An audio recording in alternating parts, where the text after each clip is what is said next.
Bonjour à tous. Bonjour. Très heureux d'être avec vous ce soir. Et comme vous l'avez vu, on va parler de l'Apocalypse. On va parler dans ces 5 soirs. On débute par la révélation, ce mot, comme le dit Florence, de l'Apocalypse qui faisait la révélation. Puis on va en apprendre plus sur ce livre. C'est un livre qui peut sembler mystérieux, mais qu'on peut comprendre. Je pense que je le disais, je ne sais plus à qui, à vous, que c'est le premier livre de la Bible que j'ai lu, c'est l'Apocalypse. Puis je peux vous dire que je n'ai rien compris. Mais après des études, après que des personnes m'ont aidé à comprendre, parce qu'il y a des liens à faire avec d'autres livres de la Bible, avec d'autres versets clés de la Bible pour nous aider à bien saisir. Et c'est ce qu'on va faire ce soir. Ça va aller vite parce qu'il y a beaucoup de matériel. On ne peut pas tout couvrir l'Apocalypse en 5 soirs, mais on va faire une introduction et on va y aller avec particulièrement le message d'Apocalypse 14, qu'on appelle le message des 3 anges. Donc, le livre de l'Apocalypse, c'est un livre qui est très particulier. Hein? C'est un livre qu'on appelle, qu'il y a une structure chiastique. Ça veut dire que le début et la fin sont comme effets miroirs et ça se concentre avec la partie historique au début, la partie eschatologique à la fin. Puis, il y a vraiment un point culminant. On peut dire que la conclusion du livre se trouve dans le milieu du livre. C'est ça qui est spécial. C'est le chapitre 14 qui nous donne la mission du peuple de Dieu, le fameux message des 3 anges. Et il y a plusieurs personnes qui étudient l'Apocalypse avec différentes méthodes d'interprétation. J'aimerais vous dire que la méthode d'interprétation qu'on utilise ici, c'est la méthode historiciste. Donc, on n'est pas dans la méthode prétériste, donc tout serait dans le passé, ou futuriste, tout serait dans le futur. C'est plutôt comme les réformateurs. Vous savez, les grands réformateurs au cours des 500 dernières années, en commençant par Luther et autres, c'est la méthode qu'ils ont utilisée. Donc, il n'y a rien de révolutionnaire, c'est la méthode que la plupart des grands réformateurs ont utilisée. Donc, vous allez voir qu'il y a une bonne partie de l'Apocalypse qui s'est déjà accomplie dans le passé, au fil de l'histoire, depuis les 2000 dernières années. Puis, il y a une partie qui est dans le futur. Quand on sait que Dieu a tout contrôlé, puis a tout annoncé d'avance, en voyant l'accomplissement prophétique, on a confiance pour ce qui s'en vient dans le futur. Donc, bien sûr, l'Apocalypse, c'est un livre qui est fortement symbolique. Il y a beaucoup de symboles. Il y a beaucoup de choses qui font vraiment violence aux simples lois de la nature. Quand on pense à des dragons avec 10 cornes, on sait bien que ça n'existe pas dans notre monde aujourd'hui. Donc, il faut trouver l'interprétation prophétique, les symboles, les clés prophétiques. Et c'est ce qu'on va faire ce soir. On va voir certaines des clés prophétiques qu'on va trouver dans la Bible. Donc, on va commencer par avoir en tête à quel point on est heureux de pouvoir étudier ce livre-là. Et dès le début du livre, il est écrit « Révélation de Jésus-Christ que Dieu lui a donnée pour montrer à ses serviteurs les choses qui doivent arriver bientôt et qu'il a fait connaître par l'envoi de son ange à son serviteur Jean, lequel a attesté la parole de Dieu et le témoignage de Jésus-Christ, tout ce qu'il a vu. Heureux celui qui lit et ceux qui entendent les paroles de la prophétie et qui gardent les choses qui y sont écrites, car le temps est proche. » Donc, nous sommes heureux si nous entendons cette prophétie, si nous l'étudions, parce que c'est une révélation de Jésus-Christ lui-même. Il nous donne cette révélation. Et comme je vous ai dit, notre point de départ, ça va être le message des 3 anges, Apocalypse 14. Donc, on pourrait prendre le temps d'étudier chapitre par chapitre. Ça prendrait des semaines et des semaines, mais on veut pouvoir identifier ce soir la bête. Parce que le message d'Apocalypse 14 nous parle d'une bête. Et le message, comment il commence, le message des 3 anges? Il commence par ces 2 versets. Ça, c'est le message du premier ange qui dit « Je vis un autre ange qui volait par le milieu du ciel, ayant un évangile éternel pour l'annoncer aux habitants de la terre, à toute nation, à toute tribu, à toute langue, à tout peuple. » C'est la portée de ce message-là. Il est pour toute la terre, n'est-ce pas? Il n'y a personne qui fait exception. Tout le monde va entendre ce message-là. C'est l'évangile éternel. Et il disait d'une voix forte, « Craignez Dieu et donnez-lui gloire, car l'heure de son jugement est venue, et adorez celui qui a fait le ciel et la terre et la mer et les sources d'eau. » On va y revenir à ce message-là du premier ange. Mais on veut voir le deuxième ange. On veut voir les 3 messages en ce moment. Puis après ça, on va voir quel angle on va donner à tout ça. Donc le message du deuxième ange nous dit un second ange suivit en disant, elle est tombée, Babylone la grande, qui a abreuvé toutes les nations du vin de la fureur de son impudicité. C'est le deuxième message. Puis en ce moment, peut-être tout vous paraît un peu énigmatique, puis on a de la misère à comprendre parce qu'on ne comprend pas les mots, les symboles. Babylone, c'est quoi? Qu'est-ce que ça veut dire qu'elle est tombée? Et demain particulièrement, on va voir en quoi Babylone est tombée. Mais d'abord, on va devoir identifier la bête. Et le troisième ange qui amène le troisième message nous dit, et un troisième ange les suivit en disant d'une voix forte, si quelqu'un adore la bête et son image et reçoit une marque sur son front ou sur sa main, il boira lui aussi du vin de la fureur de Dieu, versé sans mélange dans la coupe de sa colère, et il sera tourmenté dans le feu et le souffle devant les saints anges et devant l'agneau. Donc là, ici, dans le message du troisième ange, on nous parle d'une bête. De ne pas adorer cette bête, en réalité. Et la suite de cet ange-là, de ce troisième ange, nous dit « La fumée de leur tourment monte au siècle des siècles, et ils n'ont de repos ni jour ni nuit, ceux qui adorent la bête et son image, et quiconque reçoit la marque de son nom. » C'est ici la persévérance des saints qui gardent les commandements de Dieu et qui ont la foi de Jésus. On va étudier toutes ces choses-là. On va essayer de comprendre ce message-là pendant les 5 jours. Puis, pour bien comprendre maintenant dans le message du troisième ange, cette fameuse bête-là dont on parle, de qui il s'agit, il faudrait voir dans d'autres sections de l'Apocalypse et ensuite dans d'autres sections de la Bible, quels sont les indices qui peuvent nous aider à identifier cette bête. Sinon, on peut faire dire ce qu'on veut. Moi, quand je vais sur Internet, sur YouTube, je vois toutes sortes de commentaires sur la bête et on essaie de faire coller ça à l'actualité du moment. Puis souvent, les gens sont loin de la vérité. Puis après, ils disparaissent, on n'entend plus parler d'eux. Mais ça fait longtemps que la bête a été identifiée. Hein? C'est rien de nouveau que je vous présente ce soir. D'ailleurs, Luther avait identifié la bête il y a 500 ans. Donc, on est capable de le comprendre. Et c'est en voyant maintenant ce qui s'est produit dans notre monde en 2025, là, on va pouvoir faire des liens que Luther ne peut pas faire parce qu'il n'y avait pas le recul qu'on a aujourd'hui. Donc, je vous propose, pour bien comprendre, d'aller voir dans Apocalypse 17. Et je vais vous le mettre à l'écran. C'est bien d'avoir vos Bibles pour pouvoir le chercher. J'aime bien ça. Et dans Apocalypse 17, on nous parle aussi d'une bête. Puis on va essayer de comprendre de quoi il s'agit. Ça va nous aider à identifier cette bête-là dont il fait mention le troisième ange. Il nous dit, en Apocalypse 17, verset 3, « Il me transporta en esprit dans un désert, et je vis une femme assise sur une bête écarlate, pleine de noms de blasphème, ayant 7 têtes et 10 cornes. » Donc, on voit une bête qui a 7 têtes et 10 cornes. Intéressant.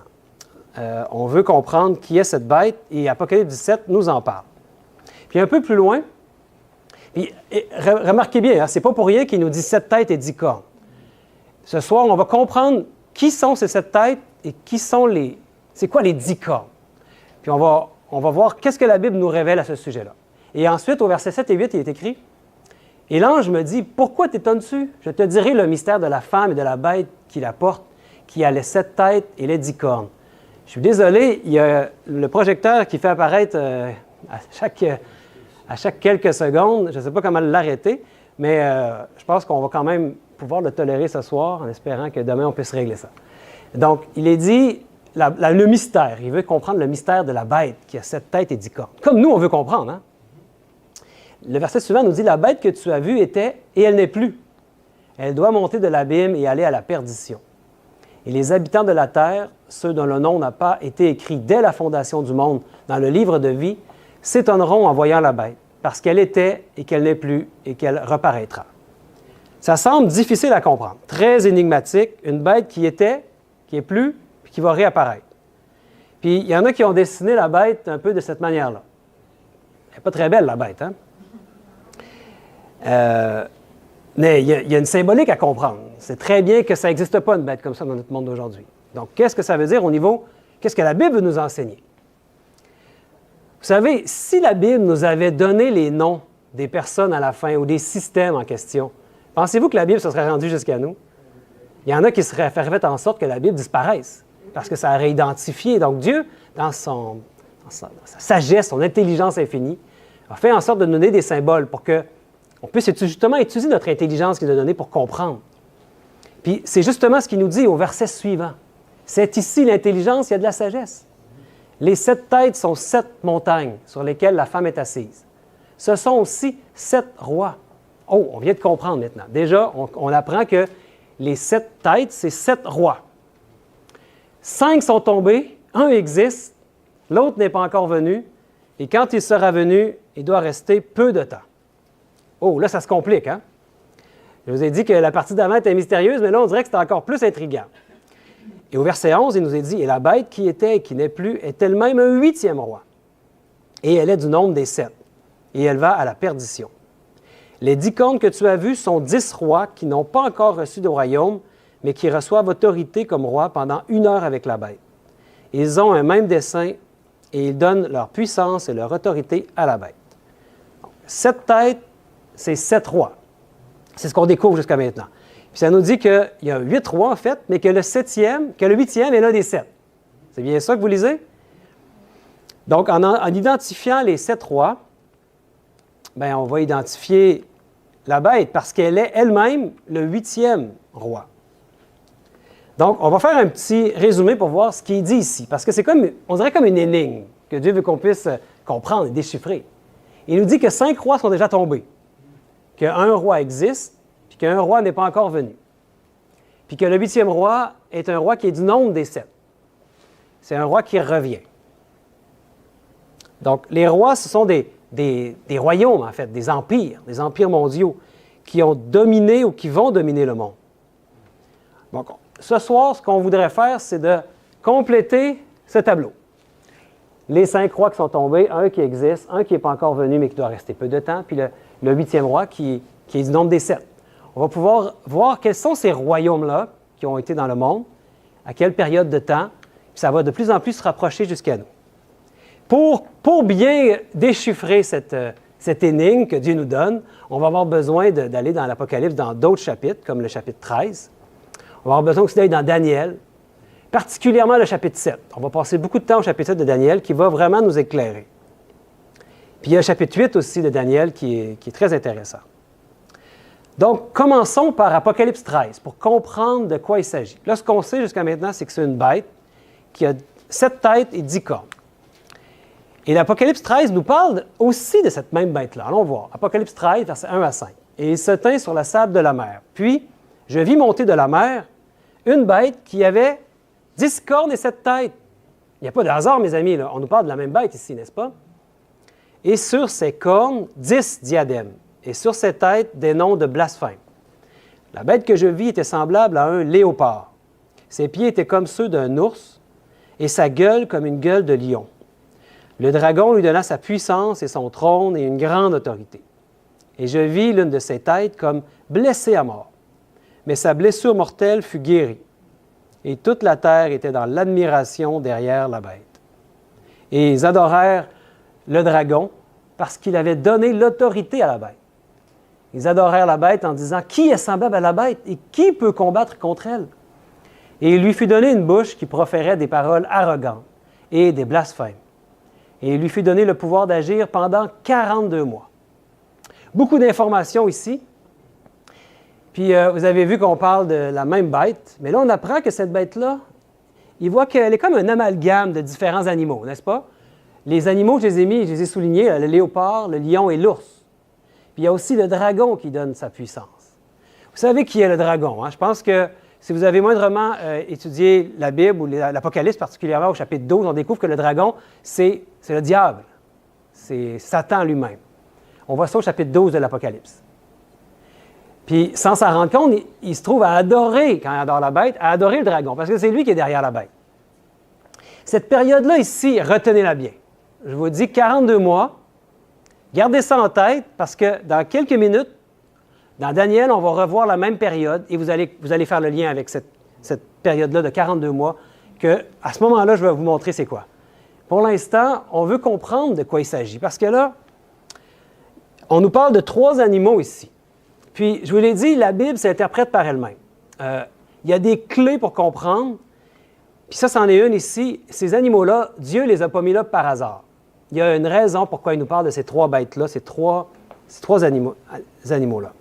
Est-ce qu'on peut les trouver ailleurs dans la Bible? Est-ce qu'il y a une référence ailleurs dans la Bible qui nous parle de ces animaux?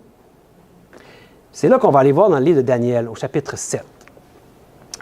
Daniel, au chapitre 7, va nous dire « 4 grands animaux sortirent de la mer, différents l'un de l'autre. » Et vous vous souvenez ici, dans l'Apocalypse 13, on dit « une bête qui monte de la mer ».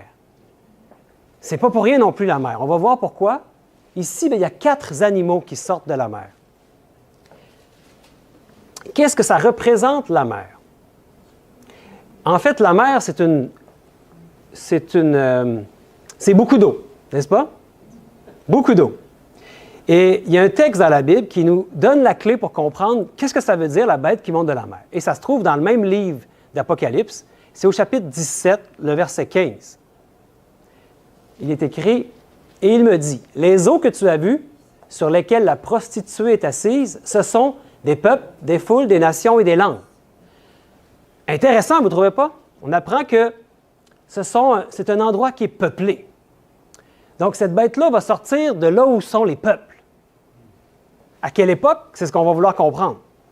Mais il y a une bête qui va sortir de l'endroit peuplé de la terre. Et que représentent les animaux? 4 grands animaux qui sortent d'un endroit peuplé. Mais que représentent ces animaux? Et au verset 17, il est dit, ces 4 grands animaux, ce sont 4 rois qui s'élèvent de la terre. On n'est pas obligé d'inventer ce que ça veut dire, hein? La Bible nous le dit. Donc, il n'y a pas de doute, les animaux, ce sont des rois. Donc, quand la bête de l'Apocalypse 13 qui monte de la mer est un amalgame de ces animaux-là, on comprend qu'il fait référence à ce qui est ici, parce que ce sont les mêmes animaux qu'on va voir. Dans quelques instants, vous allez voir. Donc, ils sortent de la mer, ils se trouvent où sont les nations. Puis, à l'époque de Daniel, parce que là, ici, c'est dans Daniel que nous sommes, est-ce qu'il y a quelqu'un qui sait quel était l'empire qui dominait le monde? Quel était le roi qui avait fait beaucoup de conquêtes puis qui avait une bonne partie du monde connu de l'époque? Babylone, oui, exactement, Babylone, avec Nabucodonosor ou Nabuchodonosor, qui était le roi, le grand monarque de Babylone. Babylone, c'était la première fois qu'il y avait un empire qui regroupait beaucoup de pays, qui avait fait beaucoup de conquêtes. C'était la première fois que ça avait arrivé, qu'il y avait un grand empire comme ça. Donc, c'était l'empire de Babylone qui dominait le monde. Donc, le premier roi, nous dit Daniel, c'est ce roi-là, l'empire babylonien. Le premier roi, et le premier était semblable à un lion. Il avait des ailes d'aigle. J'ai regardé jusqu'au moment où ses ailes furent arrachées. Il fut enlevé de la terre et mis debout sur ses pieds comme un homme, et un cœur lui fut donné. L'empire babylonien, le royaume de Babylone. Daniel avait eu des visions. Vous savez, Daniel, dès le chapitre 1 du livre de Daniel, il demande une diète bien particulière. Hein? Et il y a un régime plutôt végétarien qui lui permet d'avoir une sagesse et une intelligence 10 fois supérieure à tous les autres enchanteurs, astrologues ou devins du royaume. Et ça vient que le roi se fie sur lui parce qu'il est capable d'expliquer même le rêve de la statue qu'on va parler dans quelques instants. Il devient un personnage très important dans Babylone et il est proche du monarque, du grand monarque. Puis le grand monarque, en réalité, qu'est-ce qui est arrivé? C'est que Babylone a eu des conquêtes rapides. C'est ça qui représente les ailes d'aigle ici. C'est la rapidité des conquêtes que cet empire-là elle a fait des attaques, des guerres pour agrandir son royaume rapidement. Puis jusqu'à un moment où les ailes lui furent arrachées. Ça veut dire qu'il y a un moment où Nabuchodonosor s'est commencé à s'enfler d'orgueil. Et il est devenu un peu arrogant. Et il est devenu il pensait que c'était par sa propre force que tout ça lui avait été donné. Il avait oublié qu'il y avait un Dieu derrière qui contrôlait toutes choses. Puis, Nabuchodonosor, Daniel l'avait averti de faire attention à cet orgueil-là. Puis finalement, pendant 7 ans, il y a eu une genre de maladie où est-ce qu'il s'est pris pour un bœuf, puis il broutait de l'herbe. Ça avait été prophétisé sur lui, ça. Et ensuite, son royaume lui avait été redonné au bout de 7 ans, et il avait compris son arrogance, son orgueil, et il avait glorifié Dieu. Et même, il y a un chapitre de Daniel que c'est le roi lui-même qui a écrit. Donc, c'est pour ça ici qu'on dit qu'il se tient debout sur ses pieds comme un homme et un cœur d'homme lui fut donné. Donc, c'est très approprié pour le royaume de Babylone, ici, cette description du premier roi, qui est le lion. Le lion aussi, quand on fait ceux qui ont fait des fouilles archéologiques là où était la Babylone, ils ont trouvé beaucoup de lions dessinés sur des murailles, sur des fresques de lions un peu partout. C'est quand même un animal approprié pour décrire Babylone. Donc, à l'époque de Daniel, c'était l'empire qu'il y avait. Et cet empire-là, c'est un roi qui est tombé. Il fait partie du premier roi qui est tombé, Babylone. Et c'est de 606 avant Jésus-Christ jusqu'à 539 que ce royaume-là a eu ses heures de gloire. Mais qu'est-ce qui est arrivé en 539? Bien, il y a le deuxième roi qui est arrivé, qui a fait tomber le premier. Ça avait été même prophétisé au petit-fils de Nebuchadnezzar, qui s'appelait Belchatsar, qui lui avait aussi beaucoup d'arrogance, qui avait même pris les coupes sacrées du sanctuaire du peuple hébreu, puis il buvait, puis il louait les dieux d'or et d'argent et de bois, puis il y avait eu beaucoup d'arrogance. Et là, il y avait eu une main qui avait écrit, c'était la main de Dieu, le doigt de Dieu qui avait écrit sur le mur que son royaume allait être compté, divisé, il allait être enlevé. Puis la nuit même, il avait perdu son royaume aux mains de, savez-vous qui? Les Mèdes et les Perses. C'est le deuxième roi qui est arrivé, le deuxième empire mondial qui est arrivé dans le monde, qui a vaincu Babylone et qui a pris tout son empire. Et il est dit, voici un second animal qui était semblable à un ours. Vous vous souvenez de la bête de l'Apocalypse qui avait aussi un ours? Et il se tenait sur un côté. Il avait 3 côtes dans la gueule et entre les dents. Et on lui disait, lève-toi, mange beaucoup de chair. Daniel 7,5. Et c'est l'Empire médo-perse vraiment qui correspond à ce qui est arrivé. C'est des faits historiques. Hein? Vous avez juste à prendre des encyclopédies, vous allez le trouver par vous-même, que l'Empire médo-perse, c'est celle qui a remplacé l'Empire babylonien. Pourquoi ça dit qu'il est sur le côté, l'ours? Vous savez qu'il y avait Darius le Mède, c'est lui qui a pris Babylone, mais il y avait aussi le côté perse, avec Cyrus, par exemple. Et le côté perse était beaucoup supérieur au côté Mède. C'est pour ça que l'ours est un peu sur le côté. Mais c'était une alliance entre les Mèdes et les Perses. Puis, vous savez aussi qu'il y a 3 côtes. Hein? Ici, ils l'ont imagé comme ça, mais c'est ce qui est dit, 3 côtes dans la gueule. Parce que les Mèdes et les Perses, pour arriver en puissance, pour affermir leur empire, ils ont fait 3 conquêtes majeures. La Babylonie, c'était la dernière des grandes conquêtes, mais il y avait aussi la Lydie puis l'Égypte. Ce sont les 3 grandes conquêtes qu'ils ont faites, donc 3 côtes dans la gueule. Et c'est l'ours qui représente l'Empire médo-perse. Donc, on pourrait dire beaucoup de choses sur tout ça, mais par souci de pouvoir avancer, puis peut-être vous allez m'en vouloir de ne pas vous dire tous les détails, mais on pourra, si vous avez des questions, vous viendrez me voir à la fin, puis on pourra en discuter davantage. Mais ici, on peut comprendre que le deuxième royaume qui est déjà tombé, c'est l'Empire médo-perse, représenté par l'ours. Et ce royaume-là est allé jusqu'à moins 331 avant Jésus-Christ, jusqu'à temps que cet empire tombe aussi. Et avez-vous une idée quel est l'empire mondial qui a remplacé les Médo-Perses? Ceux qui connaissent bien l'histoire, est-ce que ça vous dit quelque chose? Alexandre le Grand. Oui, Alexandre le Grand, l'empire grec, hein? Allons voir qu'est-ce qu'il y en est de l'empire grec, le 3e roi. Après cela, j'ai regardé, et voici, un autre était semblable à un léopard. Le léopard qu'on a vu aussi dans Apocalypse 13. Les 3 animaux, là, le lion, l'ours et le léopard, Daniel nous en parle. Ça nous confirme qu'on parle de la même chose. Êtes-vous d'accord? Dieu veut nous informer, là. Et il y avait sur le dos 4 ailes comme un oiseau. Cet animal avait 4 têtes, et la domination lui fut donnée. C'est Alexandre le Grand qui a mis fin à l'Empire médo-perse, en 331 avant Jésus-Christ. Alexandre le Grand était vraiment un fin stratège.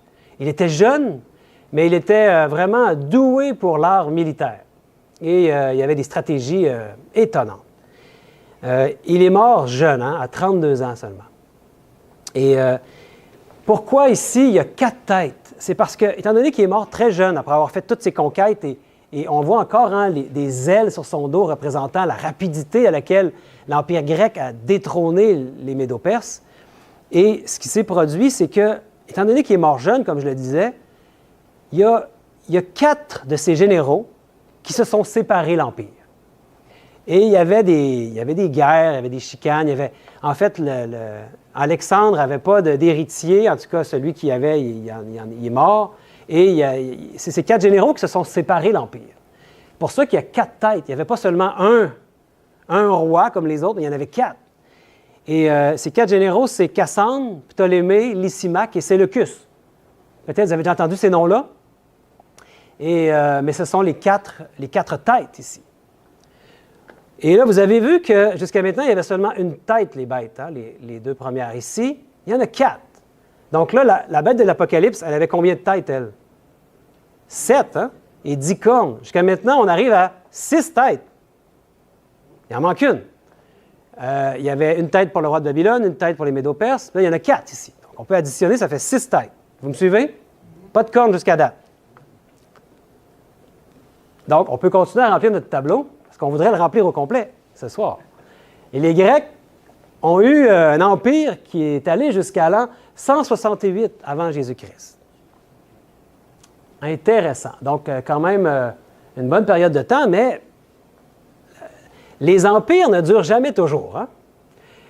Ça vient que les empires s'affaiblissent, il y a de la corruption, il y a toutes sortes de problèmes internes, genre de plus en plus, la morale s'abaisse et les bons principes tombent, et là, il se fait affaiblir, il se fait attaquer, il se fait détrôner. Quel est l'empire qui a succédé aux Grecs, vous pensez? Quel est le 4e roi? Qui est déjà tombé, lui aussi, dans l'histoire. C'est à l'époque de Jésus. Quel était l'empire qui dominait? Les Romains, exactement. C'est le 4e roi, l'Empire romain. Il dit, après cela, j'ai regardé pendant mes visions nocturnes, et voici, il y avait un 4e animal, terrible, épouvantable et extraordinairement fort. Il avait de grandes dents de fer. Il mangeait, brisait, et il foulait aux pieds ce qui restait. Il était différent de tous les animaux précédents, et il avait 10 cornes. Donc, lui, il a une tête, mais il a 10 cornes. Donc là, on est rendu à combien de têtes et de cornes? On a 7 têtes, puis on a 10 cornes déjà. Intéressant. Donc, c'était une domination très dure. C'est pour ça ici qu'on nous parle d'un animal qui est terrible, épouvantable, très fort. Il a des dents de fer. C'est le fer qui le représente. Le fer, vous savez, c'est dur. Hein? C'est un empire qui était différent des autres. On va le voir pourquoi dans ce qui va suivre. Mais je vous ai parlé tantôt de Daniel 2, que dans le chapitre de Daniel 2, la fameuse statue. Est-ce qu'il y en a qui connaissent la statue de Daniel 2? Vous avez déjà entendu parler de ça peut-être? Et en réalité, la statue de Daniel 2 que Nebuchadnezzar avait eue en rêve, en songe, puis que Daniel lui avait expliqué, lui avait montré une succession de métaux sur la statue, avec la succession des empires en réalité. Et Daniel 7 est la répétition de ces mêmes empires-là. C'est une manière différente de nous l'expliquer avec plus de détails. Je l'ai mis à l'écran ici. Donc, la tête d'or, Babylone, le torse en argent était les Médo-Perses, la Grèce, c'est ce qui est en bronze, et la Rome, c'était les jambes en fer. Et c'est le même métal aussi qui est donné. Donc, on voit ici clairement les 4 premiers empires qui se sont succédés sur la terre, les 4 premiers rois, les 7 têtes et les 10 cornes. Et parallèlement aux 10 orteils qu'il y avait dans la statue, bien ici, la bête, elle a 10 cornes. On voit le parallèle, n'est-ce pas? Je vais très vite. Je sais que ça fait beaucoup d'informations, mais ça vaut vraiment la peine d'étudier. Si ce soir, ça peut au moins vous donner le goût d'aller étudier encore un peu plus, vous allez trouver des pépites, des choses formidables. Donc, les 10 cornes. Les 10 cornes symbolisent 10 rois qui vont succéder à Rome. Puis, en effet, au 5e siècle de notre ère, l'Empire romain va se morceler en 10 parties. Ici, dans Daniel 7, on nous parle dans Daniel 7, on nous parle aussi d'une petite corne, on va le voir, et de Daniel 2, de 10 orteils. Il y a 10 cornes, puis il y a une petite corne qui sort des 10 cornes. On va essayer de comprendre de quoi il s'agit.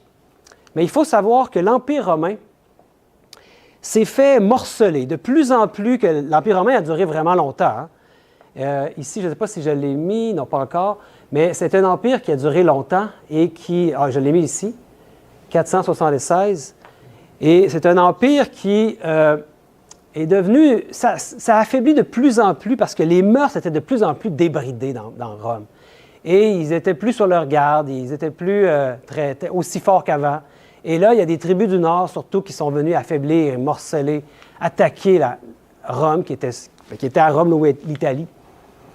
Et ce sont ces peuples-là ici qui ont commencé à attaquer un peu tous ensemble et affaiblir l'Empire romain, de plus en plus. Peut-être qu'ici, vous connaissez parmi ces nations, vous en reconnaissez des nations ici, qui existent encore aujourd'hui. Et ce roi-là a tombé. Le 4e roi est tombé. Et il a été succédé par un 5e roi. Et c'est là que ça devient vraiment intéressant. Parce que le 5e roi est vraiment différent des autres. Puis on va voir ce qui est dit dans la suite de la prophétie de Daniel 7, le 5e roi. Le 5e roi apparaît ici, il est dit, « Considérez les cornes, et voici une autre petite corne sortie du milieu d'elle. » Donc, du milieu des 10 cornes, il sort une petite corne. Mais qu'est-ce qu'elle a de particulier? Il est dit que 3 des premières cornes furent arrachées devant cette corne. Et voici, elle avait des yeux comme des yeux d'homme et une bouche qui parlait avec arrogance. Les autres cornes, les autres bêtes, jamais on nous donne ce langage-là ici. Elle a un champ d'action différent des autres. Elle a une bouche. Les autres cornes n'avaient pas de bouche. Elle a une bouche. Puis elle parle avec arrogance.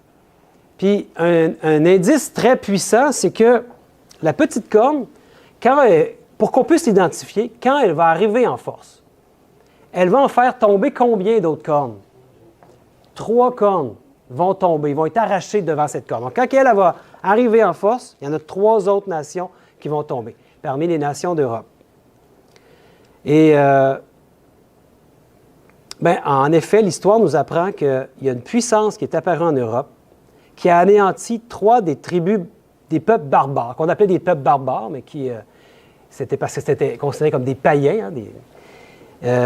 Et on va voir que parmi les nations qu'on vient de voir ici, il y en a 3 ici qui n'existent plus aujourd'hui. Et je vais vous montrer quelles sont ces nations. Les Hérules, les Vandales, les Ostrogoths ont disparu, n'existent plus. Mais on peut retrouver encore aujourd'hui les 7 autres, les Allemands, les Burgondes, ce sont les Suisses, les Francs, les Français, les Lombards sont devenus les Italiens, les Saxons, les Anglais, les Suèves, les Portugais, les Visigoths, les Espagnols. Mais les Hérules, les Vandales et les Ostrogoths, ce sont des peuples qui ont disparu, qui ont été anéantis par la montée de ce 5e roi, de cette petite corne, qui par sa puissance a éliminé ces nations. Et on parle de l'Empire romain, on parle de cette bête extraordinairement forte avec des dents de fer, qui est l'Empire romain. Puis avez-vous remarqué que le 5e roi va arriver, mais il fait partie de cette bête-là? Parce que c'est une de ces cornes qui pousse, qui devient une petite corne, puis qui en élimine 3. Donc, il fait partie de cette bête-là. Il sort de cet Empire romain-là. Et vous savez qu'est-ce qui est arrivé dans l'histoire, mes amis? Il y a seulement une puissance qui correspond. Et c'est là que c'est vraiment intéressant pour nous aider à identifier cette fameuse bête. En 538, c'est là où les Ostrogoths, la dernière nation qui s'opposait à cette puissance-là, est tombée aux mains de l'Église chrétienne de l'époque qui montait, qu'on appelle l'Église de Rome, qui est tombée que les Ostrogoths sont tombés aux mains de cette puissance-là. C'était la dernière tribu qui s'opposait, ou dernière nation qui s'opposait à l'Église romaine, qui fut battue en 538 de notre ère. Et ça, ce sont des faits historiques. Les Ostrogoths étaient une nation aryenne qui avait des interprétations doctrinales différentes qu'on pourrait étudier encore plus demain pour voir de quoi il s'agit exactement. Puis, vous allez voir que ils ont été complètement anéantis. C'est comme les citoyens ont été soit tués ou il n'existe plus aujourd'hui cette nation-là. Ne cherchez pas les Ostrogoths, les Hérules et les Vandales. Ils sont arrachés. Et la dernière qui a été arrachée, ce sont les Ostrogoths. Et on va aller voir maintenant qu'est-ce que ça nous dit, ça. Parce qu'en 538, il y a des choses qu'on vient de voir dans le verset 8 et 9. Allons voir ce qui est dit, parce qu'on veut comprendre la petite corne. Ça nous dit que, dans le fond, on comprend qu'elle arrive après l'Empire romain, parce que c'est une petite corne qui sort de cette bête-là. Qu'elle a des yeux d'homme, on a vu ça. Qu'elle a une bouche qui parle avec arrogance aussi, et qu'elle arrache 3 des 10 cornes. C'est ce qu'on a comme information. Et au verset 20, dans les versets 20 et 21, qui nous expliquent tout ça, il nous est dit « Elle semble plus imposante que les autres cornes, puis elle fait la guerre au peuple de Dieu et l'emporte sur lui pendant une certaine période de temps. » Et là, on va aller voir que cette Église romaine-là qui sort de... Parce que vous savez que l'empereur Constantin, qui était un empereur, s'est converti au christianisme. Apparemment, il s'est converti. Est-ce que c'était un calcul politique? Parce qu'il voyait qu'il avait beau envoyer des chrétiens dans l'arène, ils se faisaient manger par les lions, plus qu'il y avait de sang qui coulait, plus qu'il y avait de martyrs chrétiens, plus que les gens qui voyaient ça étaient touchés dans leur cœur, puis qui voulaient devenir chrétiens. Ils se demandaient comment ça se fait que ces gens-là sont prêts à mourir pour leur foi. Et ça les touchait. Il y a beaucoup de Romains qui se convertissaient au christianisme. Et là, ils voyaient qu'il y avait beau en envoyer de plus en plus, il y avait de plus en plus de chrétiens. Il avait perdu le contrôle, il s'est décidé à devenir chrétien lui-même. Et c'est là qu'il a arrêté de persécuter les chrétiens. Puis c'est là que l'Église chrétienne, le christianisme a monté en force, et l'ennemi infiltre toujours. Toutes les organisations de Dieu, ils finissent toujours par être infiltrés.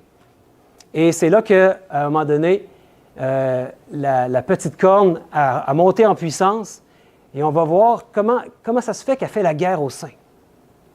Vous savez que l'Empire, l'Église romaine est caractérisée par...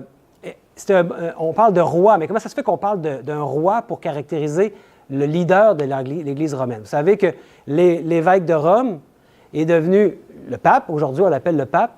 Et l'empereur romain, à un moment donné, a donné son pouvoir à l'évêque de Rome. Il a donné... L'Empire est devenu sous le contrôle de l'Église de Rome. Et on a juste à regarder de la manière que les papes aujourd'hui sont couronnés, comme par exemple, ils ont vraiment des couronnes, ils sont sur un trône. On voit que c'est vraiment une bonne symbolique de parler d'un roi pour l'Église de Rome. Puis j'aimerais dire, avant d'aller plus loin, que moi, j'ai absolument rien contre les gens qui sont des catholiques romains. Je ne sais pas s'il y en a dans la salle. L'important, c'est que ici, on veut comprendre ce que les prophéties bibliques veulent nous apprendre.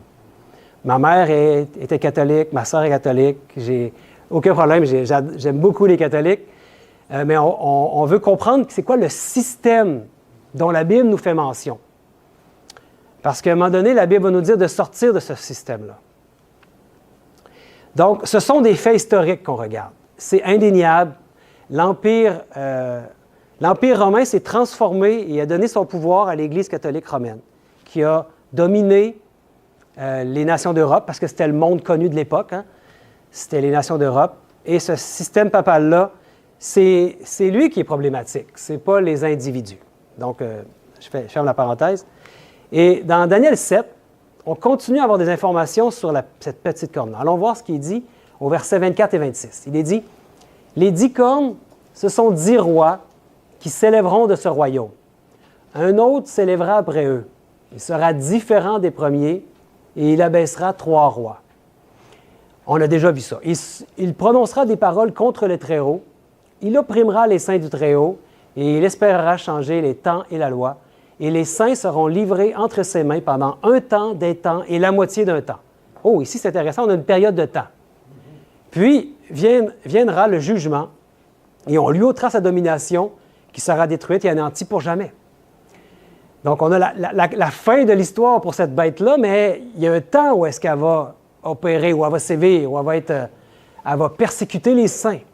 Et cette période-là, ici, est décrite comme un temps, des temps et la moitié d'un temps. Intéressant. Donc, ce qu'on a comme information, c'est qu'elle va persécuter le peuple de Dieu. Elle va essayer de changer les temps et la loi. Et ça, on va particulièrement le voir vendredi soir et un peu demain aussi. Pour ceux qui veulent continuer, on va vraiment comprendre. Ce verset-là, il va être vraiment important, le verset 25. Et il est dit aussi qu'elle opprime le peuple de Dieu pendant un temps, des temps, la moitié d'un temps. On veut comprendre ce soir cette période de temps-là. Et son pouvoir et sa domination vont lui être enlevés. Son royaume et sa domination vont finalement être donnés au peuple de Dieu. Donc, c'est quoi cette période-là de temps? Un temps, 2 temps, la moitié d'un temps. On va regarder ici, j'ai fait un petit tableau pour nous aider, parce qu'on va comparer les différentes périodes prophétiques. Vous savez qu'il y a 7 fois dans la Bible où on va nous parler de cette période de 1260 jours prophétiques. Un temps ici, selon la Bible, c'est 1 année. Et 2 temps, c'est 2 années. Et la moitié d'un temps, c'est une demi-année. Et dans la Bible, pour le peuple juif, le peuple des Hébreux, 1 mois, c'était 30 jours. Donc, 1 année, c'est 360 jours. Et on doit se servir du calendrier qui était en vogue à l'époque. Hein? Ça serait logique, selon la Bible. Donc, si on fait le calcul, vous pouvez prendre votre calculatrice, vous allez voir que ça donne 1260 jours prophétiques. Intéressant. Donc, on a compris que la dernière des petites cornes qui a été arrachée, qui était le symbole, le signe, l'indice qu'il nous donnait pour savoir quand est-ce que cette petite corne-là allait commencer sa puissance, est en 538. Puis si on additionne à ça 1260 années prophétiques, ça nous donne 1798. Pourquoi on peut dire que ce sont un jour pour un an? C'est basé sur, je ne sais pas si je l'ai mis assis à l'écran, oui, 2 textes bibliques qui nous montrent que de même que vous avez mis 40 jours à explorer le pays, vous porterez la peine de vos iniquités pendant 40 années, 1 année pour chaque jour. Nombre 14, 34. Il y a Ézéchiel 4, 5 aussi qui nous dit « Je te compterai un nombre de jours égal à celui des années de leur iniquité. » Donc, un jour pour un an. Dans les prophéties, quand c'est symbolique, c'est ce qui est utilisé depuis déjà très longtemps, même par les réformateurs. C'est 2 témoins de la Bible qui nous montrent cette méthode d'interprétation des prophéties au niveau historique. Un jour pour un an. Donc, c'est pour ça qu'on peut dire que si on additionne en termes d'années 538, lorsque l'Ostrogoth, la dernière des cornes, est tombée devant la petite corne, ça nous donne 1798. Vous allez me dire, « Ouais, mais Sébastien, qu'est-ce qui s'est passé en 1798 qui nous aiderait à comprendre pourquoi la papauté, l'Église romaine, serait tombée? » Et on va voir qu'il y a un événement très marquant qui s'est passé. Ce qui s'est passé, c'est à l'époque de Napoléon. Parce qu'en 1798, il y a le général Berthier, sous les ordres de Napoléon, qui a pris en captivité, qui a capturé, on va dire, le pape de l'époque. Et donc, il lui a brisé son pouvoir politique en 1798. Est-ce que c'est quelque chose que je suis en train de vous inventer? Pour les sceptiques, j'ai mis aujourd'hui, on utilise beaucoup Wikipédia. Hein? Donc, j'ai mis un extrait de Wikipédia ici. C'est écrit en petit, c'est un peu plus gros ici, la partie intéressante. Là. Il est écrit... c'est même ici, c'est un peu petit. Ça dit « Après l'entrée des troupes d'Alexandre Berthier dans Rome le 10 février 1798, le peuple proclame la République romaine. Aussitôt, Pie VI est contraint par la République française à renoncer à son pouvoir temporel, puis à quitter la ville éternelle, ce qu'il fait dans la nuit du 19 au 20 février 1798. Réfugié à Sienne puis à Florence, il est capturé par les troupes françaises et fait prisonnier. Il est successivement emmené à Bologne, Parme, Turin, puis Grenoble, Briançon et enfin Valence. C'est dans cette ville qu'il est incarcéré par la République française et qu'il meurt épuisé le 29 août 1799 à l'âge de 82 ans. Donc, le pape est fait prisonnier et il finit par mourir en prison. Mais ce qui est important, c'est que en 1798, c'est là que la papauté a un coup dur. Elle reçoit ce qu'on peut appeler une blessure mortelle. On avait vu ça dans Apocalypse 13, hein, la blessure mortelle. Et vous vous souvenez de la période qu'on avait vue aussi dans Apocalypse 13. Vous avez dit, retenez ça. Vous vous souvenez combien de mois on avait vu? 42 mois. Donc, c'est maintenant qu'on va pouvoir bien comparer Apocalypse 13 et ce qu'on a vu dans Daniel 7. Et vous allez voir que c'est pareil. C'est pratiquement du mot à mot entre Daniel 7 et Apocalypse 13. C'est pour ça qu'on est allé dans Daniel 7. Parce que là, il y avait des choses qu'on ne comprenait pas de la bête d'Apocalypse 13, mais on voit que les 2 chapitres de 2 livres différents, à 2 époques complètement différentes, nous parlent du même événement. Une bête qui va parler avec arrogance, oui, L'Apocalypse nous parle aussi de ça. Blasphème contre Dieu, oui, les deux nous parlent de ça. Règne pendant 1260 ans, un temps, 2 temps, la moitié d'un temps, et ici, règne pendant 42 mois. Puis si vous faites 42 fois 30, vous pouvez le faire sur votre calculatrice, 42 fois 30, vous allez voir ce que ça donne. Ça donne 1260. Vous ne trouvez pas ça étonnant? Donc ici, l'Apocalypse 13 qui nous parlait de 42 mois est en train de nous montrer vraiment que c'est la même bête que la petite corne. La petite corne est la même que la bête qui monte de la mer d'Apocalypse 13. Cette bête qui avait les mêmes caractéristiques, les mêmes animaux qu'on retrouve, les 7 têtes et les 10 cornes. Tout est là, mes amis. Une bête où on apprend des détails dans un et dans l'autre qui nous aident à comprendre. Vous savez, Daniel et l'Apocalypse, si on les met ensemble, c'est comme toutes les pièces du puzzle qui s'assemblent. Si on n'a pas un, on ne peut pas comprendre. Si on n'a pas l'autre, on ne peut pas comprendre. Mais les deux ensemble, là, on a tous les détails qui nous manquaient. Donc, ici, très intéressant, on voit qu'il s'agit de la même période que dans Daniel 7,25, la même bête. C'est une seule et même puissance. Et quand on dit qu'elle parle avec arrogance, là, on le sait, quand le pape se dit lui-même être Dieu sur cette terre, je veux dire, on n'est pas obligé d'aller très loin pour comprendre que c'est de l'arrogance. Il y a un seul Dieu, il est dans le ciel. Et quand on sait que, en tout cas, demain particulièrement, on va voir beaucoup des hérésies. Pourquoi il nous dit que Babylone est tombée? Et vous invite vraiment à ne pas manquer ça. Demain, il va y avoir beaucoup de révélations. Mais continuons pour bien identifier cette bête. Ici, on a vu que la Rome papale est vraiment entrée en force en 538, quand elle a arraché la dernière des puissances de l'Europe qui s'opposaient à elle. Les autres puissances, vous savez, les autres nations, qu'est-ce qui est arrivé avec ces autres nations-là? Par exemple, les Francs ont été les premiers. Les Français ont été les premiers, avec le roi Clovis, à donner son aval à l'Église de Rome. C'est pour ça qu'on dit que c'est elle, la patrie, qui est comme la première fille de l'Église, hein?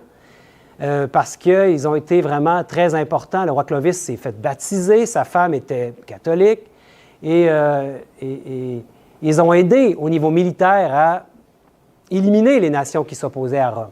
Et après, quand il n'y avait plus d'opposition, les 7 nations qui restaient étaient avec Rome. Et vous savez, il n'y avait pas un prince qu'un roi mariait sans que la papauté vienne bénir l'union. Et la papauté était derrière toutes les décisions. C'était une puissance politico-religieuse, la papauté. Et ça, c'est pour ça que c'était différent des autres rois d'avant. C'est pour ça qu'il dit qu'elle avait une bouche qui parlait avec arrogance. Elle se faisait Dieu. Il y avait, pendant le temps des 1260 années, aujourd'hui, on appelle ça les années de grande noirceur. On appelle ça aussi, en anglais, on dit the Dark Ages, ou le Moyen Âge, ou les années noires. C'était une période où c'était l'union de l'Église et de l'État. Et quand vous mettez les deux ensemble, c'est jamais beau ce qui arrive. On fait toujours retour de la persécution. Et ceux qui s'opposaient à Rome, est-ce qu'il y avait une liberté de conscience, une liberté de religion? Dans l'Empire, dans l'Europe de l'époque, avec la papauté qui dominait? Non, hein? Qu'est-ce qui arrivait si tu voulais étudier la Bible par toi-même? Tu te retrouvais à quel endroit, vous savez? Sur le bûcher, mes amis. C'était une période très dure, mais qui a eu une fin. Et quand Napoléon, son général, a pris captif, ça a été la fin. Donc, cette bête-là, elle a reçu une blessure, la Bible nous dit mortelle, voulant dire qu'elle perd l'avant-scène. Mais vous allez voir, il nous est dit que cette bête-là va revenir. Donc, je ne vais pas aller trop loin, mais maintenant, on a identifié les 5 premiers. Notre fameuse énigme du début de Apocalypse 17 nous disait qu'il allait y avoir 5 rois qui sont déjà tombés. On vient d'identifier les 5 rois de la prophétie d'Apocalypse 17. Donc, est-ce qu'on peut maintenant identifier la puissance qui existe et qui est en ce moment, celle qui règne en ce moment, qui est apparue vers la fin de la domination romaine, la Rome papale? Parce que la Rome, il y a eu la Rome païenne et ensuite il y a eu la Rome papale. Est-ce qu'il y a une autre bête qui est mentionnée dans l'Apocalypse? Et ce que j'aimerais vous dire, c'est que quand Dieu donne à l'apôtre Jean cette vision d'Apocalypse 17, puis il lui dit « 5 sont tombés, 1 existe », il savait que c'est aujourd'hui qu'on allait pouvoir comprendre. Parce que sans le recul historique, c'était impossible pour Jean de pouvoir expliquer ça aujourd'hui. Lui, il lui a été donné de le voir, de l'avoir en vision, mais pas de le comprendre. Il nous avait dit d'ailleurs dans Daniel 12, hein, qu'à la fin, l'intelligence allait augmenter, on allait pouvoir, le livre allait ne plus être scellé, on allait pouvoir le comprendre. Aujourd'hui, on peut le comprendre. Donc, il nous donne ça à nous aujourd'hui, cette vision-là. Il nous donne ça comme, c'est aujourd'hui, parce qu'un existe, ça veut dire que c'est nous aujourd'hui qui peut voir que les 5 sont tombés, il y en a un qui existe, puis il y en a 2 dans le futur. Donc, on va aller voir lequel qui existe aujourd'hui. Quelle est cette puissance-là qui est arrivée en force, qui a monté en force au moment où la papauté perdait sa puissance? Et ça, c'est le 6e roi. Il est parlé dans l'Apocalypse 13, 11 d'une autre bête. On a vu la bête qui monte de la mer, mais là, il y a une bête qui monte de la terre. Une autre bête qui avait 2 cornes semblables à celles d'un agneau et qui parlait comme un dragon. Intéressant. La bête précédente montait de la mer qui représentait, vous vous souvenez quoi? Des peuples. Hein? La mer représente des peuples, on l'avait vu dans Apocalypse 17, verset 15, si je me rappelle bien. Donc, au milieu d'un endroit peuplé qui était à l'époque, où étaient les nations? En Europe. Puis les nations d'Europe, qu'est-ce qui arrivait quand ils voulaient... Ils découvraient avec les réformateurs et dans la Bible, ils découvraient qu'on était justifié par la foi et qu'on n'était pas justifié par nos œuvres. Et là, ils voulaient vivre leur foi et ils étaient persécutés pour ça. Et qu'est-ce qu'ils faisaient, les gens qui voulaient vraiment vivre leur foi? Au lieu de se faire tuer sur le bûcher, ils s'en allaient où? Ils s'en allaient en Amérique. C'était la terre de refuge, la promesse d'un endroit où tu es libre de la religion que tu voulais. Liberté de conscience, liberté de religion. C'était formidable. Et donc, il y avait un endroit, les États-Unis, qui était un endroit peu peuplé, qui représentait cette bête qui monte de la terre et qui était semblable à un agneau. Il y avait 2 cornes semblables à un agneau. C'est une nation qui s'élève sans en faire tomber d'autres. Il n'y a pas d'ailes sur le dos, il n'y a pas de conquête.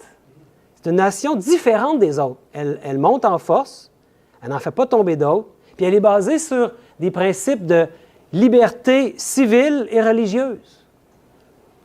Puis l'agneau, ça évoque quoi? Ça évoque quand? Ça évoque Jésus.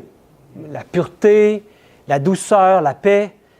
C'est une nation qui monte en force avec des valeurs chrétiennes, les véritables valeurs chrétiennes. Un nouveau monde, très peu peuplé. Hein? Il y avait des Amérindiens, mais tout était à peupler. Donc, la terre, en opposition à la mer, on comprend que c'est un endroit qui est peu peuplé. Et vraiment, à quel moment à quel moment commence ce qui va devenir les États-Unis d'Amérique, aujourd'hui très puissants, à quel moment ça commence à monter? Vous savez en quelle année ça a été fondé, les États-Unis? Il est écrit sur leur billet de $1, je vais vous le montrer dans quelques instants. Mais c'est au moment, un petit peu avant le moment où la papauté va recevoir une blessure mortelle, comme on l'a vu en 1798, mais c'est en 1776, la déclaration d'indépendance des États-Unis. Puis de nos jours, les États-Unis ont monté, hein, parce que, vous savez, une nation qui est bâtie sur des bons principes, des principes chrétiens, c'est fort. Et il y a la liberté. Et cette nation-là avait tout ce qu'il fallait pour devenir très puissante. Et de nos jours, les États-Unis sont incontestés comme puissance mondiale. C'est eux qui mènent le monde. On le voit particulièrement aujourd'hui avec Donald Trump. Hein? Il y a juste à parler et tout le monde s'incline. Parce qu'ils ont la puissance. C'est la puissance économique, la puissance militaire. J'ai mis ici la puissance militaire en 2024.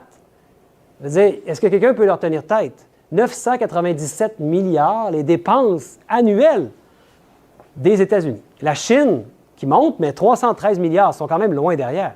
C'est moins de 3 fois la puissance militaire. Donc, les États-Unis, on dit souvent, ce sont les gendarmes de la planète. Apparemment, quand il y a un conflit quelque part, c'est eux qui y vont, puis qui vont régler ça, ils amènent la paix.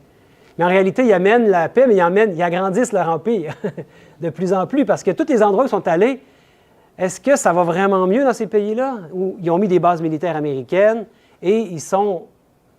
Au Québec, on dit qu'ils sont fourrés le nez partout. Hein, ils ont probablement même contribué à ce qu'il y ait des guerres un peu partout avec la CIA. Là, je ne vais pas entrer trop dans les complotistes, là, mais il y a beaucoup de tentacules qui contrôlent le monde.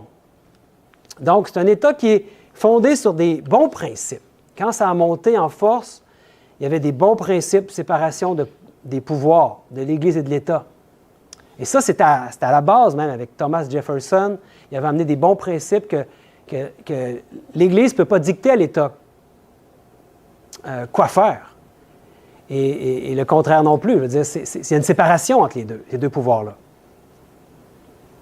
Mais il nous est dit qu'un jour, fondé comme un agneau, arrive en force sans faire de conquête, mais un jour va parler comme un dragon. Vous savez, c'est qui le dragon? Je vous l'ai dit, hein? C'est Satan qui est derrière. Un jour, cette entité-là, cette nation-là, très puissante, fondée sur des bons principes, va parler comme un dragon. Et vous savez de quelle manière est-ce qu'une nation parle? Par des lois, exactement, par ses décrets. C'est de cette manière-là qu'une nation parle, par ses lois, ses décisions judiciaires. Et la prophétie nous déclare que cette bête va parler comme un dragon. Donc, on peut dire ici que cette nation qui existe, ce sont les États-Unis. Nous sommes à cette époque. 1776, le début de cette nation, jusqu'à, on ne sait pas. Et on nous parle d'un autre roi qui va succéder. Puis je pense qu'on est tout près de ce 7e roi. Certains pensent qu'on est peut-être déjà dedans. Mais la prophétie, si vous vous rappelez bien ce qu'on avait vu dans Apocalypse 17, nous disait que quand le 7e roi va arriver, va être venu, il doit rester peu de temps. Peu de temps par rapport à quoi? Par rapport à la fin où que Jésus va revenir chercher son peuple. Et ça, on va en parler plus particulièrement samedi soir, le retour de Jésus. Je pense que c'est ça, samedi soir, oui. Donc, le 7e roi, il n'est pas encore venu, mais quand il va être venu, il doit rester peu de temps. Donc, j'aimerais vous dire que pour la dernière partie de cette conférence, ce soir, on va devoir s'éveiller à ce qui se passe en coulisses. Il y a beaucoup de choses qui se passent en coulisses. Les choses ne sont pas toutes comme on voit aux informations à 22 heures. Il y a beaucoup de propagande. On est dans une guerre. La guerre est spirituelle, elle est pour notre âme. Puis il faut vraiment s'éveiller à ce qui se passe en coulisses. Donc, je prie pour qu'on puisse avoir de la sagesse et de l'intelligence et du discernement pour voir clair sur ce qui se prépare dans notre monde. On va bientôt assister à la création du dernier gouvernement mondial. Puis on va aller voir, pour ce faire, quelque chose de très significatif. Le billet d'$1 des États-Unis, qui contient des informations très importantes. Avez-vous remarqué que sur ce billet, il y a une pyramide? Qu'est-ce que ça a à voir, une pyramide, avec les États-Unis? C'est pas l'Égypte, ça? Pourquoi il y a une pyramide sur ce billet de $1 là? Et pourquoi il y a un œil qui voit tout en haut, là, le fameux œil qui voit tout en haut de la pyramide? C'est étrange. Et c'est pas d'être conspirationniste, c'est juste de s'éveiller à ce qui se passe. C'est dans notre face. Hein? Le billet de $1 est public. Et donc, il faut le comprendre.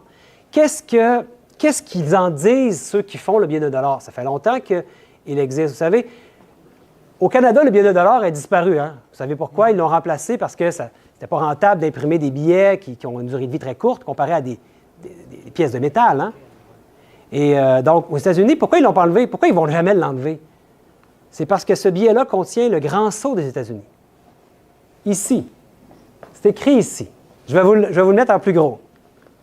Parce que vous devez savoir c'est quoi l'objectif ultime qui a motivé la création des États-Unis. Puis c'est de former un nouvel ordre mondial. En fait, c'est écrit en latin ici. Annuit septus novus ordo seclorum. Je ne sais pas si j'ai le bon latin, là. Mais vous allez me dire aussi pourquoi il y a du latin sur un billet des Américains. Les Américains, c'est pas l'anglais, eux? Le latin, c'est qui parle latin, qui parlait latin? C'était Rome.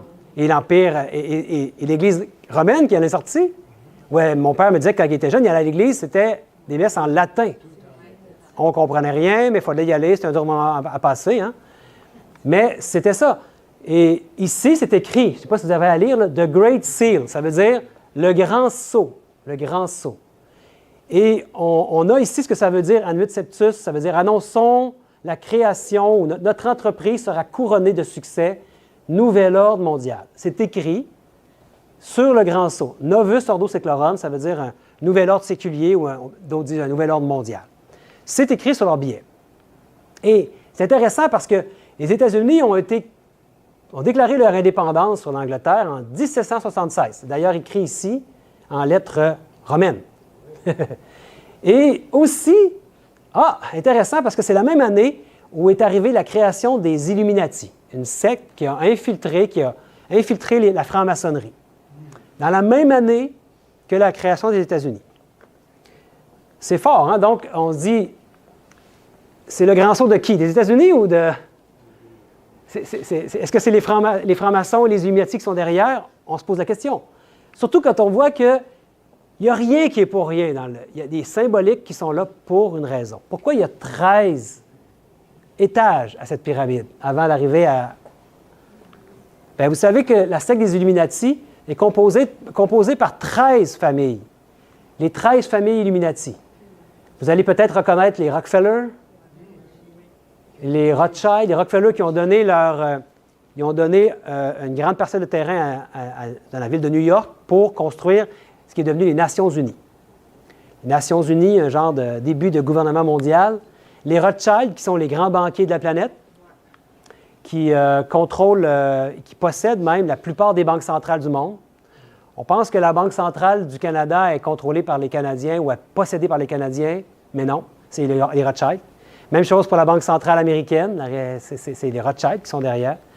Et donc, toute l'économie, et là, ici, il n'y a pas les BlackRock, là, mais il y a aussi ces grandes familles, mais il y a beaucoup d'argent. Vous savez, les Rothschild ont une fortune qui a été évaluée il y a quelques années à 500 trillions de dollars, donc 500 000 milliards. Quand on pense que, je ne sais plus c'est quoi, mais il y a quelques années, le PIB mondial était autour de 80 000 milliards. Puis les autres, c'est 500 000 milliards. Donc, il y a quand même beaucoup d'argent. Ils passent un peu sous le radar parce que c'est une grande famille. Donc, c'est divisé dans plusieurs organismes un peu partout, plusieurs personnes qui contrôlent ça. Et les gens ne se rendent pas compte que c'est eux qui mènent le monde. En fait, est-ce que c'est vraiment eux qui mènent le monde? Parce que les Illuminati, qui donnent leur ordre au comité de direction, le Bilderberg Group, qui est un peu devenu aujourd'hui le Forum économique mondial, qui a des tentacules partout sur toutes les organisations qu'ils ont infiltrées. Mais qui est derrière les francs-maçons et les Illuminati? Ce sont l'Ordre des Jésuites. L'Ordre des Jésuites a été créé en réponse à la réforme protestante. L'Ordre des Jésuites, c'est un ordre qui est catholique. Ça s'appelle l'Ordre de Jésus. Ou Non, ce n'est pas l'Ordre de Jésus, c'est... la Société de Jésus, je pense, c'est ça? L'Ordre des Jésuites, quand il y a eu Luther qui a traduit la Bible dans la langue du peuple, il a commencé à la distribuer à tout le monde. Puis, il y avait beaucoup de gens qui se convertissaient, qui découvraient la vraie religion, la vérité sur la foi en Jésus. Et là, ils ont voulu contrer cette réforme-là protestante et ils ont créé cet ordre-là, l'Ordre des Jésuites, pour faire la contre-réforme. Et là, ils ont commencé, cet ordre-là était vraiment très discipliné. Les gens qui faisaient partie de cet ordre-là étaient très fidèles à la papauté et prêts même à aller jusqu'à la mort, à tout ce qu'il faut pour y arriver à leur fin. Cet ordre-là, pensez-vous qu'elle existe encore aujourd'hui? Oui, et même qu'elle a infiltré à peu près toutes les organisations du monde. Et ils sont partout, mes amis. Et ils contrôlent le monde derrière la scène, en coulisses. C'est pour ça que je dis qu'il faut s'éveiller à ce qui se passe en coulisses.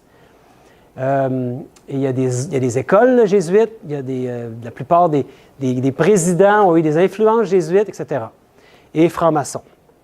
Et donc, il faut savoir que la papauté, bien qu'elle a perdu l'avant-scène pendant une certaine période de temps,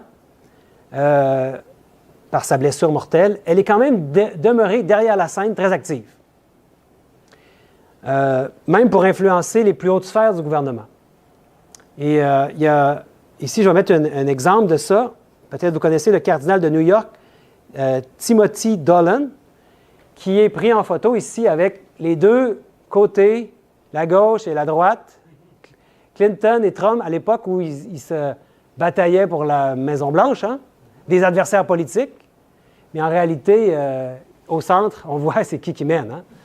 Donc, c'est très intéressant de savoir que les Clinton et Trump allaient jouer au golf ensemble.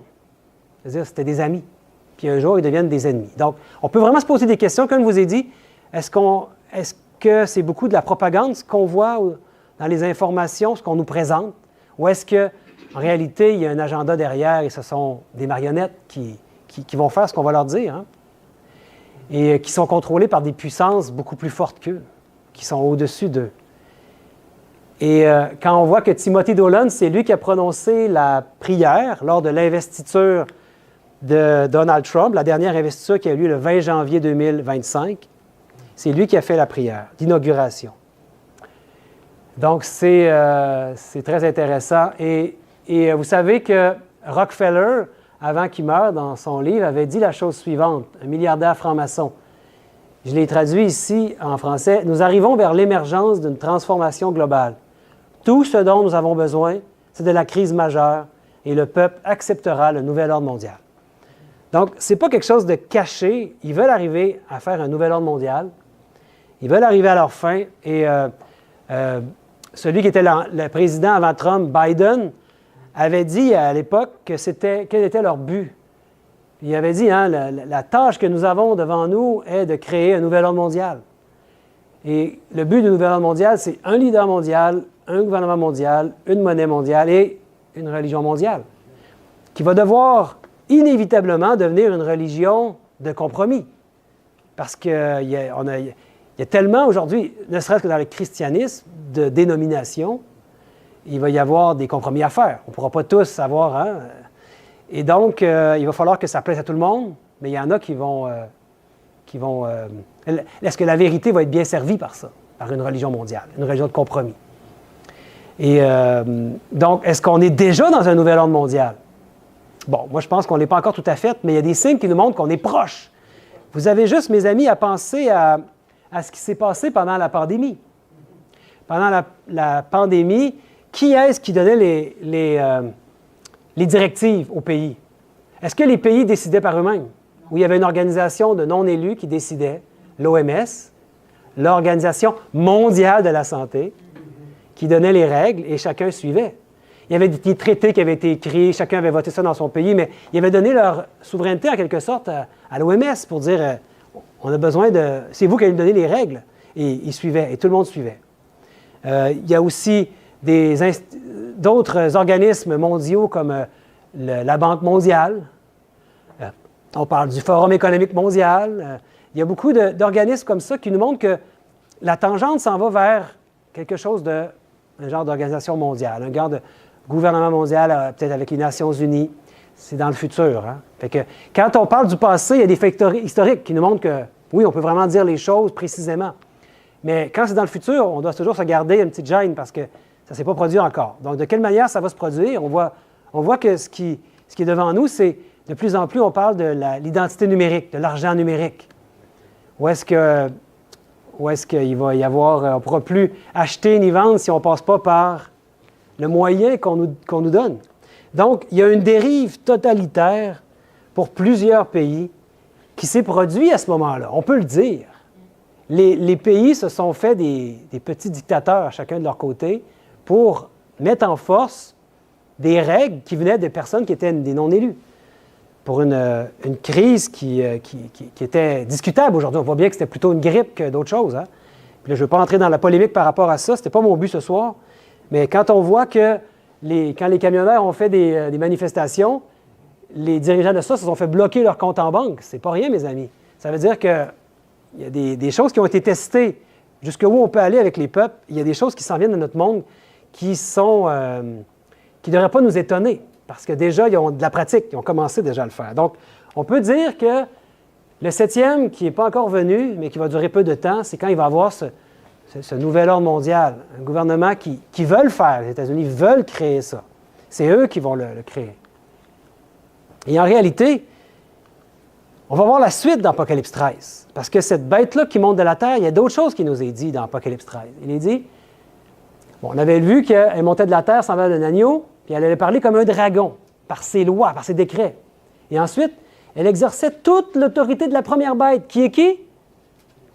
La papauté, en sa présence. Et elle faisait que la terre et ses habitants adoraient la première bête, dont la blessure mortelle avait été guérie. Oh, la blessure mortelle de la première bête, la papauté, va être guérie. Est-ce qu'elle est pas mal guérie aujourd'hui? Parce que quand vous pensez à quels sont les deux personnages politiques, ou même les plus connus sur la Terre, c'est qui? Bien, c'est le président des États-Unis puis le pape. Ce sont les deux personnages que tout le monde connaît sur cette Terre. Et il nous est dit qu'un jour, la première bête, les États-Unis, il va avoir une question d'adoration où tous les habitants de la Terre vont adorer la première bête. Donc, on veut comprendre de quoi il s'agit. Et elle opérait de grands prodiges, même jusqu'à faire descendre du feu du ciel sur la terre à la vue des hommes. Et ça continue. Et elle séduisait les habitants de la terre par les prodiges qui lui étaient donnés d'opérer en présence de la bête, disant aux habitants de la terre de faire une image à la bête, qui avait la blessure de l'épée et qui vivait. Et il lui fut donné d'animer l'image à la bête, afin que l'image de la bête parlât. Et elle fit que tous ceux qui n'adoraient pas l'image de la bête fussent tués. Donc, on voit ici, c'est un peu le retour à l'intolérance religieuse qu'il y avait pendant le temps du Moyen Âge. La bête qui est montée de la terre, qui parlait comme un agneau, maintenant parle comme un dragon. Donc, ça veut dire qu'elle va exercer toute l'autorité de la première bête en sa présence. Ça annonce clairement le retour d'un esprit d'intolérance et un esprit de persécution, analogue à ce qui s'est produit pendant le temps du Moyen Âge. Donc, c'est cette bête-là qu'on avait vue d'Apocalypse qui était semblable à un dragon, un ours, un léopard, la bête qui monte de la mer. C'est cette bête-là à laquelle il veut faire une image. Donc, la déclaration qui disait qu'elle faisait que la terre et ses habitants adoraient la première bête montre que cette nation usera de son autorité pour imposer certaines pratiques religieuses qui constituera un hommage rendu à la papauté. On peut le voir ici parce qu'il était dit « adorait ». Donc, ça va être une question d'adoration. L'adoration, c'est quelque chose de religieux, ça a rapport avec, ça va être quelque chose de spirituel. C'est ça qu'il faut chercher, mes amis, qu'il faut comprendre. Et là, on nous parle, à la suite de ça, de quelque chose de très intéressant. Il est dit « Il fit que tous, petits et grands, riches et pauvres, libres et esclaves, reçussent une marque sur leur main droite ou sur leur front, et que personne ne put acheter ni vendre sans avoir la marque, le nom de la bête ou le nombre de son nom. C'est ici la sagesse, que celui qui a de l'intelligence calcule le nombre de la bête, car c'est un nombre d'hommes, et son nombre est 666. » Vous allez devoir attendre à vendredi pour qu'on puisse bien comprendre c'est quoi la marque de la bête. Parce que je ne peux pas vous expliquer ça en 10 minutes. Mais avec la Bible, on va vraiment pouvoir comprendre. On a besoin de ce qu'on a vu aujourd'hui pour comprendre ce qu'on va voir vendredi. Donc demain, on va comprendre Babylone, pourquoi elle est tombée. Puis vendredi, on va voir c'est quoi la marque de la bête et le sceau de Dieu. Donc ça n'a pas manqué, mes amis. Mais déjà, on peut calculer le nombre de la bête. Parce qu'il nous est dit, c'est comme, moi je me dis, la bête, on l'a déjà identifiée, n'est-ce pas? Mais c'est comme quand on met une cerise sur le sundae, là, hein, c'est la finalité, là, pour vraiment être certain de notre affaire. Puis il y a quelque chose que je vais vous montrer que vous avez peut-être déjà vu, sur le nombre de la bête, le nombre de son nom. Puis vous savez qu'en latin, chacune des lettres latines a une signification, un chiffre qui lui est associé à un nombre. Puis c'est pas chacune des lettres qu'on a dans Vicarius Filii Dei là, qui a un nombre, mais en latin, oui. Donc, chacune des lettres ici qui ont une symbolique en chiffres, si on les additionne, ça donne 666. Donc, c'est intéressant de le voir. Il y a d'autres manières, d'autres significations aussi, d'autres qui amènent d'autres significations. Ici, bien, c'est quand même intéressant. Je pense que on a déjà identifié la bête, mais ici, ça vient encore plus l'identifier. Donc, il est prophétisé que le 7e royaume ne va pas durer longtemps, puis qu'il va être remplacé par un 8e roi.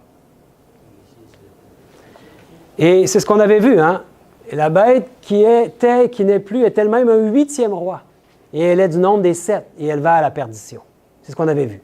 Et les 10 cornes que tu as vues sont 10 rois, qui n'ont pas encore reçu de royaume, mais qui reçoivent autorité comme roi pendant 1 heure avec la bête. Ils ont un même dessein et ils donnent leur puissance et leur autorité à la bête. Le 8e roi, nous dit le texte, est aussi du nombre des 7.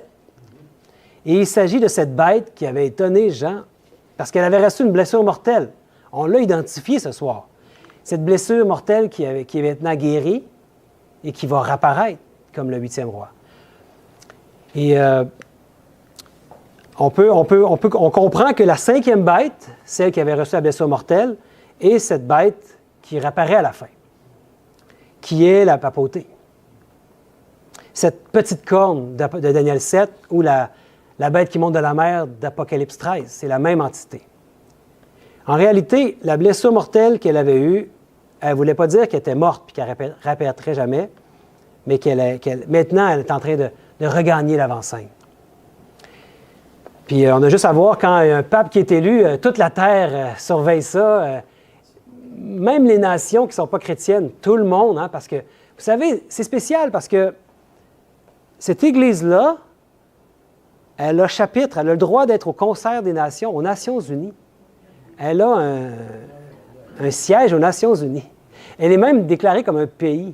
C'est le plus petit pays du monde, le Vatican. C'est cet endroit-là que l'Italie a donné, hein, à la papauté. Donc, c'est une nation. Et son leader est un roi.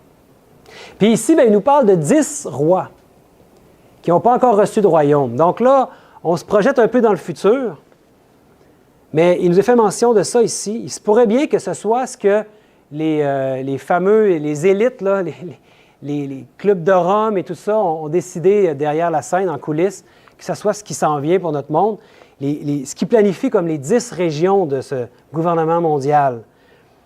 Bien sûr, il faut être prudent parce que ça touche le futur, mais le Club de Rome, en 1973, avait décidé de quelles seraient ces 10 régions d'un nouvel ordre mondial, ces 10 royaumes. Donc, déjà, hein, ça s'est formé. Hein, les États-Unis, le Canada, le Mexique forment un groupe, une alliance, même si l'alliance avec Trump est un peu compromise présentement, mais il reste qu'il y a une alliance. Il y a différentes alliances, hein, l'euro, etc. Il y a différentes alliances dans le monde. Donc, ça se pourrait que ce soit ce qui est ici.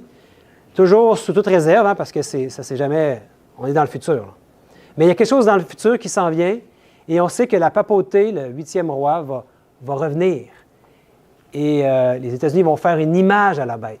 De quelle manière on fait une image à la bête? C'est parce qu'il va y avoir le même régime d'intolérance qui va revenir. On va avoir des décrets qui vont faire en sorte que les habitants de la Terre vont adorer la première bête. Et ces doctrines et la manière d'adorer que la papauté demande. Et on va le voir encore plus demain. Ça va prendre du sens demain. Beaucoup plus. Donc, qu'est-ce qui va se passer ensuite? Parce que là, ici, on vient d'identifier que le 8e roi, qui est du nombre des 7, c'est le Rome papal. C'est du nombre des 7, c'est le 5e. Mais on peut mettre un point d'interrogation parce qu'on ne sait pas quand ça commence, on ne sait pas quand ça finit. C'est dans le futur. Ce qu'on sait, c'est que quand le 7e va arriver, il reste peu de temps. Donc, c'est des événements qui sont proches de nous. Il semble que c'est de plus en plus proche de nous.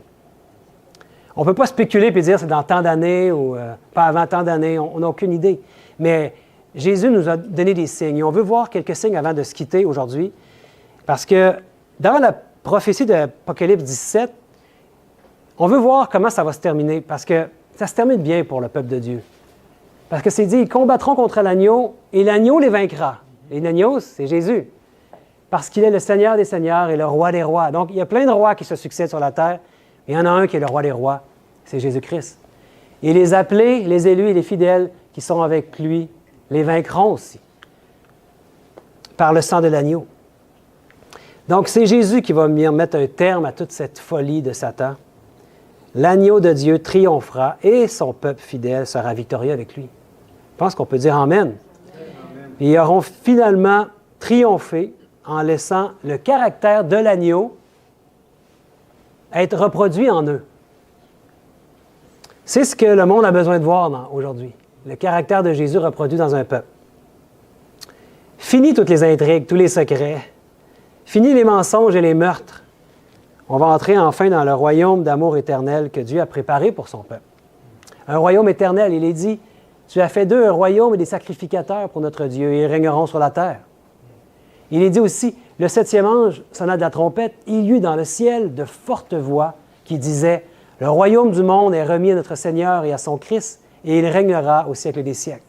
Donc, tous les royaumes de cette terre ont eu une fin. Mais le royaume de Dieu, il n'y aura jamais de fin, au siècle des siècles. Et j'aimerais qu'on puisse lire ensemble un passage de Matthieu 24, qui nous parle de ces temps de la fin, qui va nous montrer les signes de la fin du monde et du retour de Jésus. Donc, je vais vous lire ça ici à partir du verset 3. Il est dit, c'est Jésus qui parle, il s'assit sur la montagne des Oliviers. Et les disciples vinrent en particulier lui faire cette question. Dis-nous, quand cela arrivera-t-il et quel sera le signe de ton avènement et de la fin du monde?